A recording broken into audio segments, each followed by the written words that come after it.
Hello aspirants.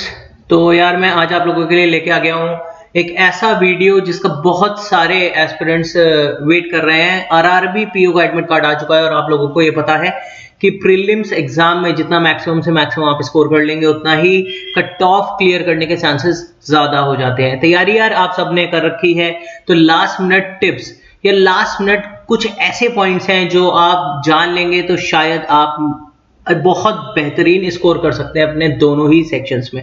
ठीक है, चाहे वो रीजनिंग हो चाहे वो मैथ्स हो। मेनली इशू सबसे ज्यादा बच्चों को मैथ्स में आता है, जितना मुझे आइडिया है। रीजनिंग बहुत सारे बच्चे अटेम्प्ट कर लेते हैं, 40 क्वेश्चन आ रहे हैं अगर आरआरबी पीओ में रीजनिंग में, तो 35 अराउंड अटेम्प्ट कर ही लेते हैं। फंसते कहाँ पे हैं? मैथ्स में।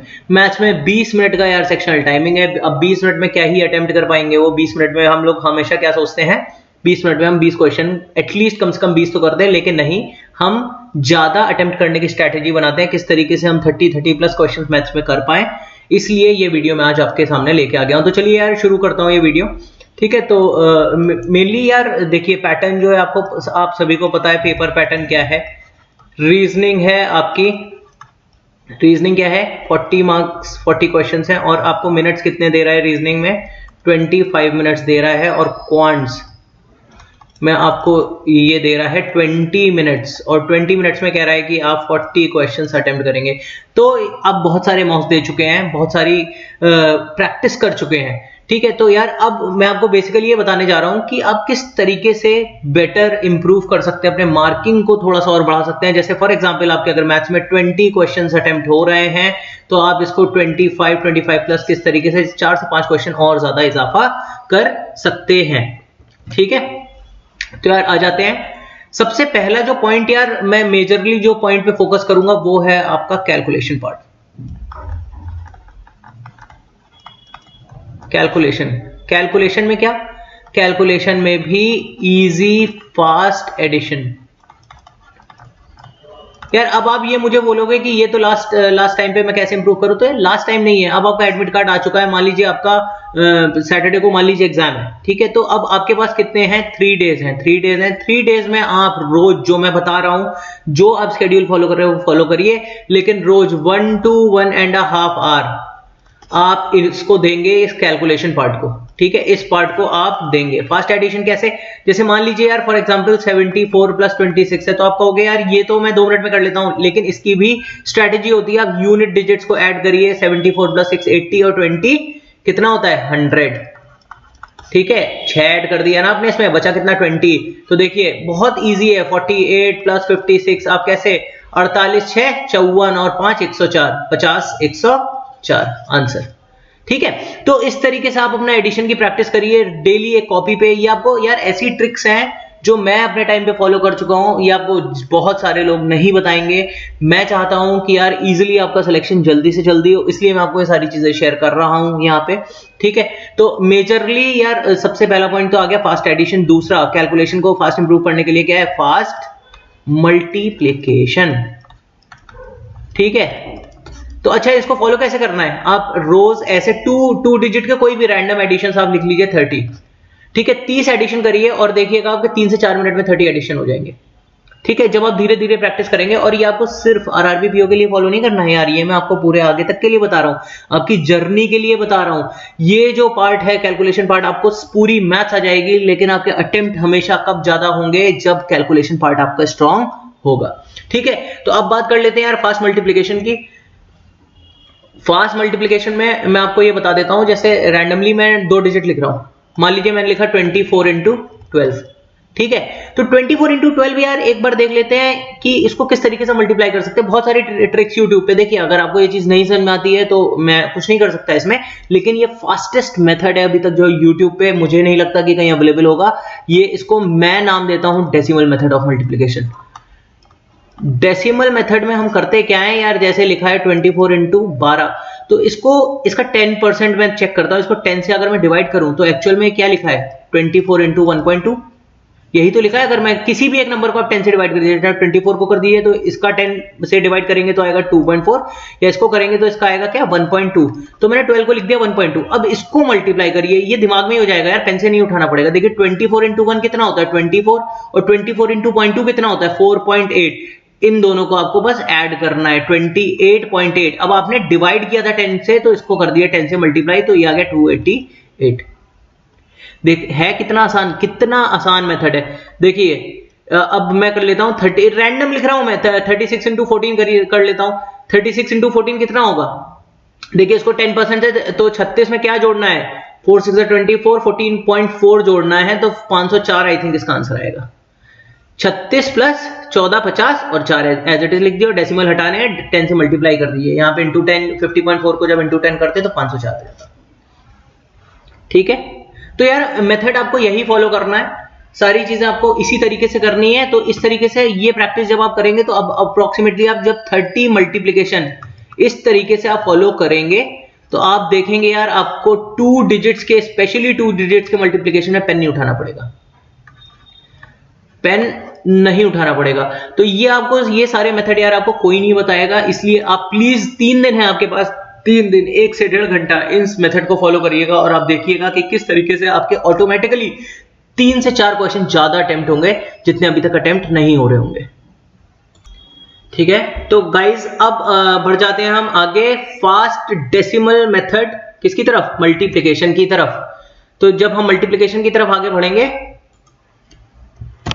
तो ये मैं आपको बता देता हूं कि अब मल्टीप्लाई में आप किस तरीके से इसको इंप्लीमेंट करेंगे। तो देखिए यार, आई एम सॉरी, डिवीजन में, फास्ट डिवीजन की तरफ अगर आप आगे बढ़ेंगे तो मेजरली कैलकुलेशन में यही पार्ट है। डिवीजन में यार चलो मैं एक रैंडमली एक नंबर ले लेता हूं, 32 डिवाइडेड बाय क्या 211। अब इसका मुझे आंसर चाहिए, तो यार इसमें भी हम डेसिमल अप्रोच लगा सकते हैं। कैसे लगा सकते हैं? ये जैसे ही ऐसे वर्ड दिखते हैं ना यार, जो नंबर डिडक्ट नहीं हो रहे होते हैं, तो आधे लोग ऐसे डर जाते हैं कि यार अब इसका आंसर क्या आएगा। तो यार एक बात बताओ मुझे लॉजिकली, एक्चुअल में डिवीजन का मतलब क्या है? 32 इसका कितना पार्ट है, कितने पार्ट से डिवाइड हो रहा है? मतलब जैसे फॉर एग्जांपल यार अगर मैं 4 से 8/4 लिखता हूं तो 4 इंटू 2 टाइम्स होता है 8।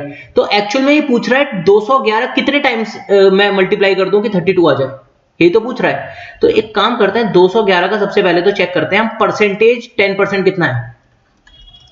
21.1। 211 का 10% कितना है? 21.1। और ये क्या लिखा है? 32। तो हमसे यही तो पूछ रहा है, 32 211 का अप्रोक्सीमेटली कितने टाइम्स है। तो हमें ये पता चल गया कि यार ये 10% से तो ज्यादा ही है इसका आंसर, यानी कि 10% अगर हम निकालते हैं तो 21.1 आता है, और यहाँ पे लिखा है 32। चलो एक बार हम 20% निकाल के देख लेते हैं, 20% कितना आएगा? इंटू 2 कर दो यार, 42.2 आएगा। अब ये 42 से तो नीचे है, तो इसका ये तो मैं श्योर हो गया कि इसका 10% से लेकर 20% के बीच में आंसर आ रहा है। 10% से लेके 20% के बीच में आंसर आ रहा है। तो एक बार मैं ये चेक कर लेता हूं इसका आंसर कैसे, कहां पे आसपास लाई कर रहा है। तो एक काम करता हूं, 211 का एक बार मैं 1% निकालने की कोशिश करता हूं, तो ये कितना आएगा? 2.11। 2.11 32 कितने टाइम्स अप्रोक्सीमेटली? देखिए 15 2 30 होता है, तो अप्रोक्सीमेटली 15% है ये। तो इसका जो आंसर आएगा वो अप्रोक्सीमेटली 15% है। 211 32 बाय 211 होगा 15%, और परसेंटेज में तो है नहीं, तो यानी कि 0.15 के आसपास इसका आंसर आएगा। यार कितना अच्छा मेथड लगा, समझ आया आपको? आई थिंक आपको समझ आ गया होगा। ठीक है, पॉज करके दोबारा देखिएगा, आराम से समझिएगा। ठीक है, एक और एग्जांपल मैं आपके सामने ले लेता हूं यहाँ पे।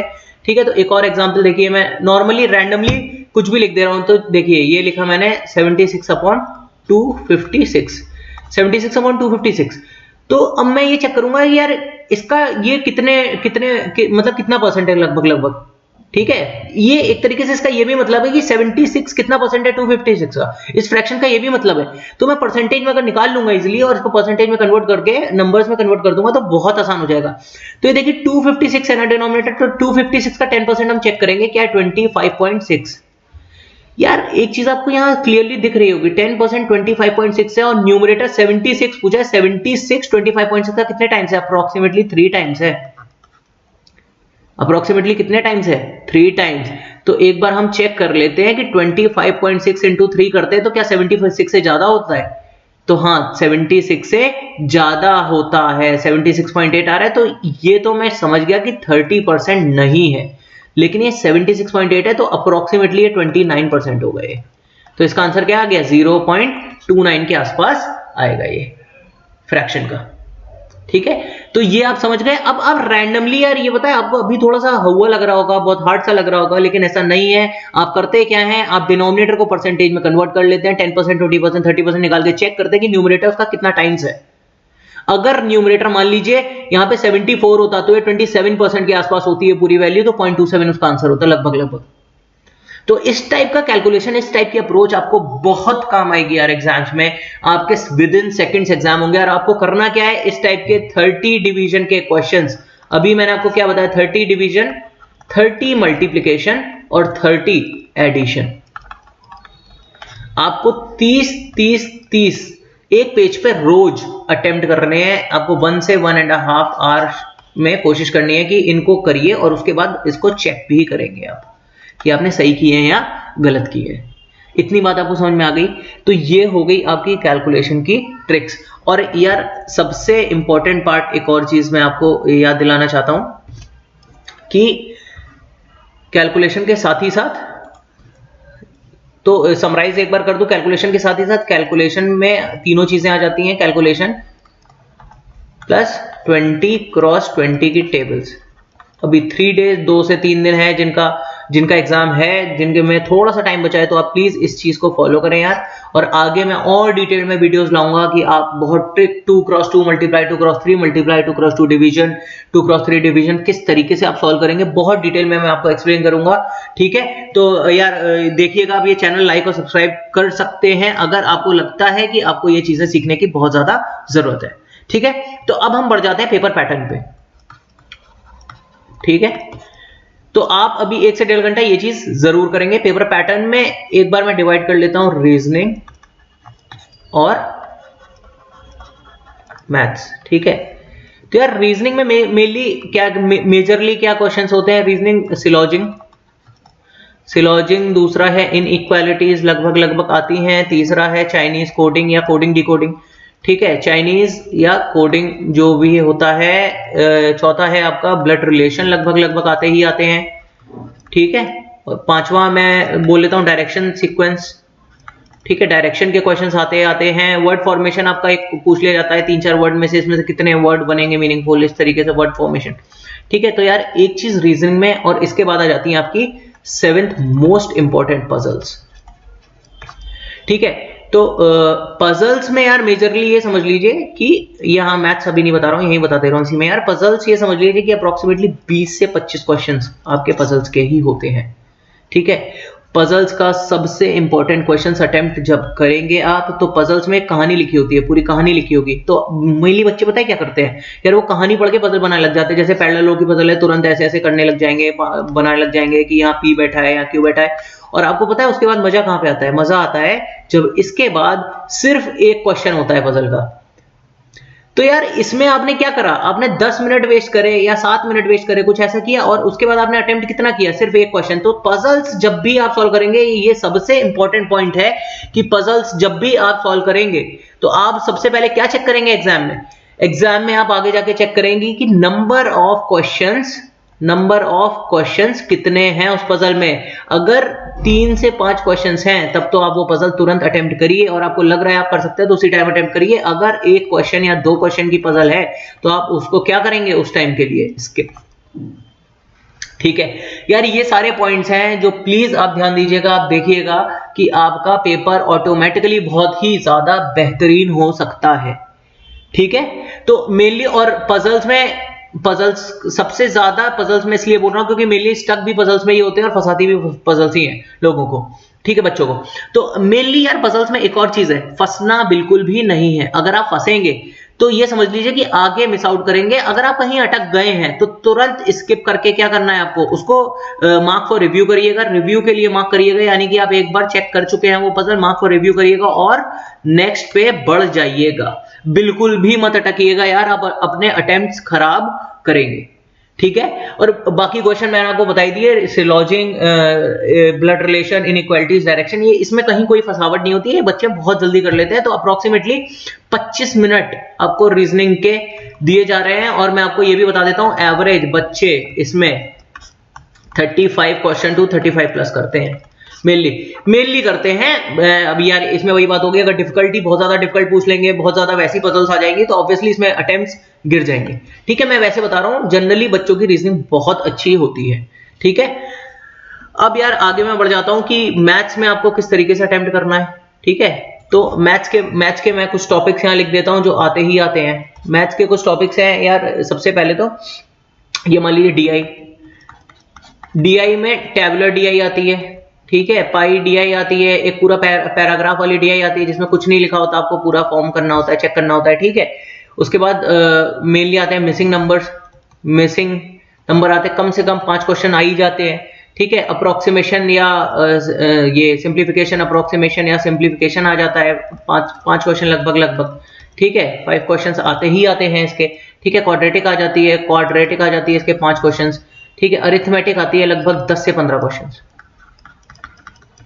ठीक है, 10 क्वेश्चंस टू 15 क्वेश्चन। तो अब मैं आपको पेपर अटेम्प्ट करने का तरीका बता रहा हूं कि आपको किस तरीके से अटेम्प्ट करना है। आप बहुत सारे मॉक्स दे चुके होंगे, हर मॉक अलग अलग होता है, लेकिन आपको एग्जाम में किस तरीके से फॉलो करना है।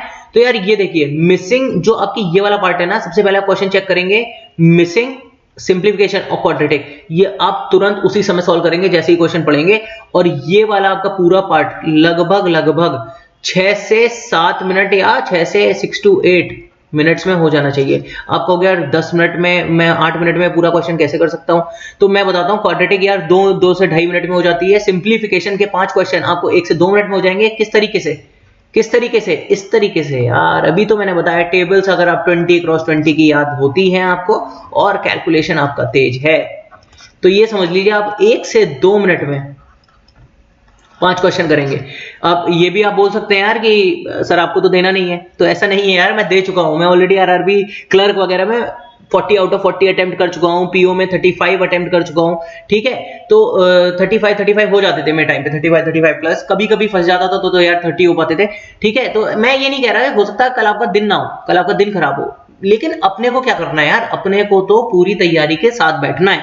ठीक है, तो मेनली मैथ्स में ये चीज हो गई आपकी, 7 से 8 मिनट में करेंगे। अरिथमेटिक आप कब छुएंगे? अरिथमेटिक आप लास्ट में छुएंगे।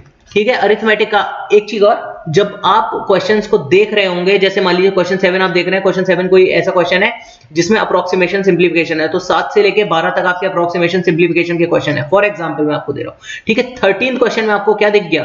13 क्वेश्चंस में आपको अरिथमेटिक दिख गई 13th क्वेश्चन में। तो एक बार चेक करिए कि यार क्या मैं इस क्वेश्चन को 30 सेकंड्स या इससे कम में सॉल्व कर सकता हूं। अगर हां तो तुरंत उसको अटेम्प्ट करिए, अगर नहीं तो उसके बाद 14 पे आगे बढ़ जाइए। तो अरिथमेटिक क्या आप इनिशियली आप इसी तरीके से आगे बढ़ेंगे, इसी तरीके से आप अटेम्प्ट करेंगे, और तरीका यही है। एक बार मैं आगे आपको मॉक भी देके दिखा दूंगा कि किस तरीके से आपको मॉक्स अटेम्प्ट कर रहे हैं और किस तरीके से आपको अपने मार्क्स मैक्सिमम स्कोर करने हैं। ठीक है, बात कर लेता हूं डीआई की यार, डीआई में होता क्या है कि डीआई में भी कभी कभी ऐसा होता है, जैसे पजल्स होती है ना रीजनिंग में, वैसे ही डीआई होती है। डीआई में यार पूरी कहानी ऐसे ऐसे पूरी लिखी होती है, उसके बाद पता है कितने क्वेश्चन होते हैं? 1 क्वेश्चन या 2 क्वेश्चन होते हैं डीआई के। तो आप क्या करते हैं, इस पूरी कहानी को सॉल्व करने बैठ जाते हैं और पूरी डिजिट्स वैल्यू सब निकाल लेते हैं, और उसके बाद सॉल्व क्या करते हैं, 10 मिनट में कितने क्वेश्चन कर पाते हैं आप? 2 क्वेश्चन कर पाते हैं जो इस डीआई के होते हैं। तो ये आपको सबसे पहले ध्यान देना है कि डीआई है, पजल्स है, सबसे पहले आपको आगे आप जंप करेंगे और चेक करेंगे कितने क्वेश्चंस हैं टोटल। अगर मान लीजिए 4 से 5 क्वेश्चंस है तो उसको अटेम्प्ट करिए तुरंत। अगर 1 से 2 क्वेश्चन है तो उसमें आई डोंट थिंक कि आपको उस टाइम देना चाहिए, उसको रिव्यू मार्क करिए, जब आपके पास कभी टाइम बचे तो आप उस पर वापस आएंगे। समझ आ गई बात आपको? ठीक है, तो आप डीआई में भी एक बार में, अगर आपको लगता है, जैसे मान लीजिए आपको टेबल फॉर्मेट दिया है, ए की वैल्यूज दी हैं, बी की वैल्यूज दी हैं, तो आप एक बार गो थ्रू करिए डीआई को, और आपको ये लगना चाहिए कि हाँ मेरे से हो जाएगा और जल्दी कर लूंगा मैं इसको, तो उसको तुरंत अटेम्प्ट कर लीजिए उसी समय पे। कब ये आप करेंगे? कब? लेकिन डीआई अरिथमेटिक क्लास में सेकंड लास्ट आप अटेम्प्ट करेंगे क्या? डीआई। ठीक है, सेकंड लास्ट अटेम्प्ट करेंगे डीआई। सबसे पहले आप क्या, मिसिंग नंबर सीरीज, मैंने अभी आपको बताया, सबसे पहले आप अटेम्प्ट करेंगे missing number series, approximation, quant और ये सारी चीजें। ठीक है, तो अब आ जाइए, उसके बाद आ जाते हैं डीआई पे, और डीआई में भी आप फंसेंगे नहीं। डीआई में जितना भी जो भी आपका डेटा है आप उसको चेक करेंगे पहले, अगर आप बना सकते हैं तो बनाएंगे, नहीं तो आप आगे बढ़ जाएंगे। ठीक है, इतनी बात आपको समझ में आ गई? तो यार आप ये देखिएगा, अगर आपने ये मेरी स्ट्रैटेजी फॉलो कर ली तो आप 100% क्वांट्स में 20 मिनट का पेपर है आपका क्वांट्स का, उसमें अप्रोक्सीमेटली 25 to 30 क्वेश्चंस आप अटेम्प्ट कर पाएंगे। हाँ, एक और इसमें बहुत बड़ा फैक्टर है यार, ये तो मैं भूल ही गया, नर्वसनेस। मैं नर्वस हो जाता हूं पेपर देते समय। तो मेरे भाई एस्पिरेंट्स, भाई बहन तो नहीं बोलूंगा यार किसी को, I am sorry, but aspirants यार ये समझ लीजिए कि आप ये बिल्कुल नहीं सोचेंगे कि मेरे पास यही अपॉर्चुनिटी है, ये आखिरी एग्जाम है, ये नहीं निकला तो क्या होगा, ठीक है मेरी जिंदगी खराब हो जाएगी। ऐसा नहीं है। Please I request, deep breath लीजिए, काम होइएगा, एग्जाम से पहले आराम से 5-10 मिनट बैठिएगा, कोई इशू नहीं है। एग्जाम खराब भी होता है तो भी कोई इशू नहीं है, अपने दिमाग को ये समझाइए, और उसके बाद जब आपका माइंड एकदम चिल होगा तब आप एंटर करिए एग्जामिनेशन हॉल में। और किसी को भी देखने की वहां जरूरत नहीं है, सिर्फ अपना सिस्टम खुद देखिए, बैठिए, ना किसी से आप बात करेंगे, आराम से बैठिए एकदम चिल होके, और पेपर जब खुलेगा, पेपर आपके सामने आएगा तो एकदम चिल होके आप अटेम्प्ट करेंगे।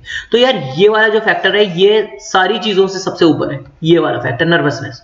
अगर आप ये हैं नर्वस हैं तो ये समझ लीजिए आपका दिमाग वहां काम करना बंद कर देगा, ठीक है। तो यार अगर आप ये चीज फॉलो करते हैं तो मैं गारंटी के साथ कह सकता हूं कि आपके मार्क्स और आपके अटेम्प्ट्स बहुत अच्छे होंगे। अच्छा हाँ, एक और इंपॉर्टेंट पॉइंट, तुक्के नहीं मारने हैं भाई। ये है मैथ्स और रीजनिंग, इसमें इंग्लिश कहीं नहीं आ रही है। ये क्या आ रहा है इसमें, मैथ्स और रीजनिंग। तो ये समझ लीजिए कि अगर आपके 60 अटेम्प्ट हैं तो फिर आपके मार्क्स भी 60 में से 60 आने चाहिए। इतनी बात आपको समझ में आ गई। अगर ये 58 भी हो रहे हैं ना तो यार आप में कहीं दिक्कत है, ठीक है। ये सबसे इंपॉर्टेंट है। तुक्केबाजी आपको नहीं कर रहे हैं, आपको लग रहा है कि नॉर्थ डायरेक्शन हो सकती है, तो लगना वगना यहाँ पे कुछ नहीं होता। तो ये तुक्केबाजी मत करिएगा, जो मैं बता रहा हूं आपको ये समझ लीजिए ये रामबाण है किसी भी पेपर का, ठीक है। और बैंकिंग का तो स्पेशली तुक्केबाजी आप नहीं करेंगे किसी भी क्वेश्चन में, ठीक है। तो I think I have made my self very clear यार।